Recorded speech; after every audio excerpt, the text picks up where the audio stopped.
Orokorrean asko kostatu zait kuestionarioa egitea, nahiko indecisoa naiz eta talde bat edo disko bat edo aukeratzea nahiko zaila egite zait. Baina, aukeratu ditut bi talde, azken aldian nahiko egurra sartzen ari naizena. Batetik Belfasteko talde bat, Nikap izenekoa.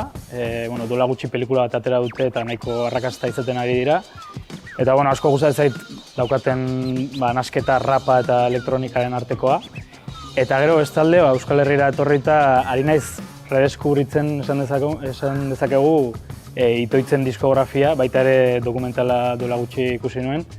Eta iruditzen zait kriston harribitxea dauzkatela behin diskografia. Diskoaren kasuan ere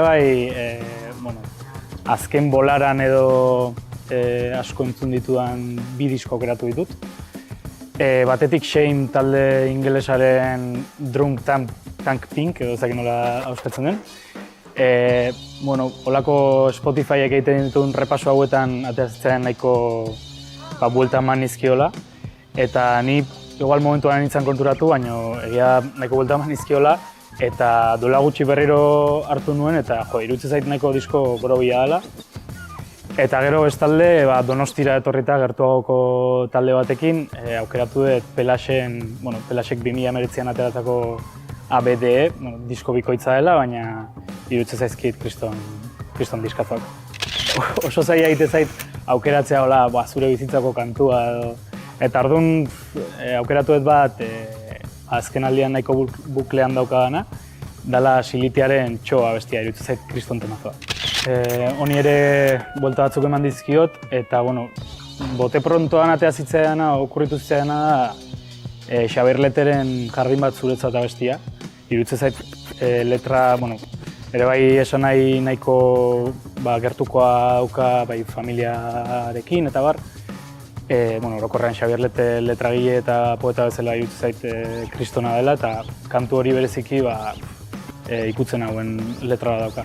Eta gero bestalde, aipatu nahi dut ere bai dut taldeak daukan Aize Ezaren letra, ze azken aldean hori Zeba taldearekin bertsionatzen egon gera, eta nire abestera animatu naiz, eta enaiz fijatzen normalean asko letretan, naiz gehiago musikan fijatzekoa, baina asko gustatzen zait letra ere bai. Aukeratu ditut bi musikari, biak ere multi-instrumentalista bidenak.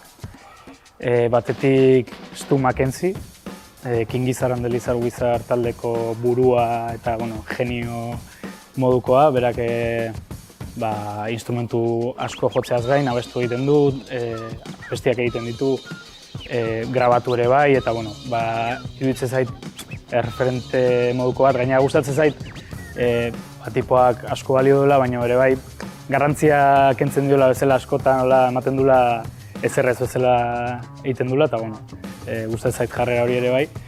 Eta gero gertugoko musikari bat aipatzearren, Joseba Ponce aipatu nahiko nuke, bai Dut eta Kuraian egindako abestiengatik eta lan izugarriengatik, baina baita ere J. Peloian eta Klonen Klana diskoan egin zuenagatik, berak jotze zituen instrumentu guztiak, inkluso animazioa ere berak egite zuen, eta iruditzen zait pasada.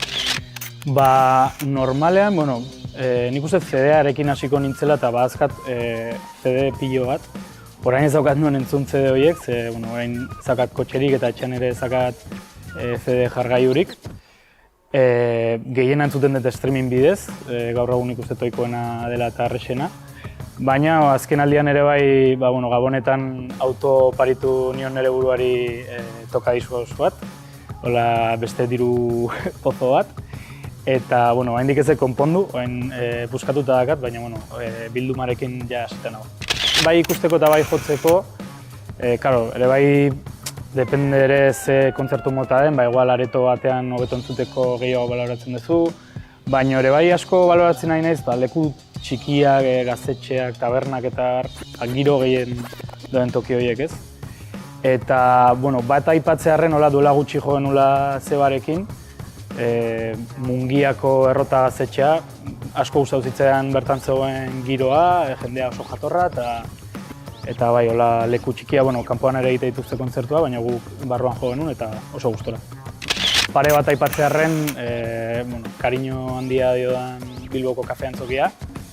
Bilbon ere ikasten egon nintzenez, nahiko txo ginen bai kontzertutan eta bai parrandan ere bai. Eta ezakit, bertan ikusteko kontzertuak iruditzen zait beti dagoela giro berezi bat eta lekua ere kristona da. Eta bai entzuteko eta bai gozatzeko, hori batetik. Eta gero bestetik, EHZ-etan azken urteetan ere bertan egon naiz ikusle bezala eta ere bai giroarengatik, lagunengatik eta asko gozatu ditut bertan ikusteko kontzertuan. Hau igual izan da gehien gozatu zaiten galdera, hori beti askotan ateatzea ez, sentsazio horrekin de, ze kontzertua, ze aspaldian ikusi duten honena. Ezakit, lehen txikitan esaten nuen, 13 urtekin ikusi nuen ACDC San Mamesen eta hori izan niretzako ikusi duten kontzertuiko honena, baina hola azken aldian batzuk aipatzekotan, lehenengo etorri zaitena burura izan da Oasis taldea, pare bat aldiz ikusi ditut bai Biarritzen Atabalen eta bestea Kanela Partin, Malagan. Eta iruditze zait apisonadora bat, gainetik pasatzen zaizun talde bat, kriston soinuarekin, kriston jarrerarekin eta kriston boloak. Gero ere bai aurreko urtean asko gozatu nun Wolfpack taldea ikusten Madrilen, Noches del Botánico jaialdian. Kriston giro polita zegoen eta beraiek ere kriston musikaria dira, funkia jotzen duten talde bat. Eta Euskal Herrira etorrita nahiko nituzke aipatu, Rukularen edozein bolo, askotan ikusi ditugu, zure ikusten ditugu bertan, kojo. Eta beti da goza bat, eta usurrien baldin bada hobeto. Eta gero azken bat aipatzearren, asko gozatu nuen eta asko txunditu ninduen Bloin zuzenean ikustea. Iruditzen zait oso zuzeneko berezia dutela eta abestiak ere berezia dituzela. Enaiz ondo goratzen, de hecho, gurasoei egon naiz galdezka goratzen zian.